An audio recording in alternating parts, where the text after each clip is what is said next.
الحمد لله والصلاة والسلام على رسول الله وبعد. حياكم الله أيها الأحبة الكرام ومن الدرس 14 وهو حكم النون والميم المشددتان. أيها الأحبة، يجب على القارئ عند النطق بنون أو ميم مشددتين إظهار الغنة فيهما كاملة مطلقا، سواء وقعتا في اسم أو فعل أو حرف أو في وسط الكلمة أو في آخرها في حالة الوصل أو في حالة الوقف. طيب، المثال يوضح الأمر إن شاء الله. كلمة إن، نلاحظ هنا أن هذا النون مشدد، فالنون يكون فيها غنة بمقدار زمني بمقدار حركتين. يبقى إن الله، يعني لا تقرأ وتقول إن الله، ولكن الصحيح إن الله، هكذا. مثلا يا أيها المزمل، نلاحظ هنا أن الميم مشددة مع الكسر، فالنون كذلك فيها غنة بمقدار حركتين. مثلا في كلمة الناس، برب الناس، كذلك تغني النون بمقدار حركتين. طيب، ما هي الغنة؟ الغنة أيها الأحبة هو صوت يخرج من الخيشوم لا عمل للسان فيه، وهي في الميم والنون فقط، وتمد بمقدار حركتين أو بمقدار زمني، إننا نعد نقول 1 2. يبقى هذا هو تعريف الغنة.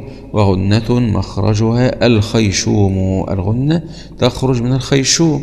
لذلك لو واحد مصاب بزكام لا تخرج هذه الغنة، يكون هناك صعوبة. والخيشوم هو الخرق المنجذب إلى داخل الفم وهو أقصى الأنف. طيب، مواضع الغنة: رقم 1 النون والميم المشددتان، مثلا إنا لما، هكذا النون والميم. رقم 2 الميم الساكنة قبل الباء، أم به، كذلك النون الساكنة والتنوين يغنان دائما إلا إذا جاء بعدهما حرف من حروف 8، وهي الهمزة والهاء والعين والغين والحاء والخاء واللام والراء. يبقى النون الساكنة والتنوين يغنان دائما إلا إذا جاء بعدهما حرف من حروف 8، الهمزة والهاء والعين والغين والحاء والخاء واللام والراء. ليه؟ احنا عندنا مر معنا ان اللام والراء ديت مجموعة في كلمة لار، حكمها ادغام من غير غنة مع احكام النون الساكنة والتنوين.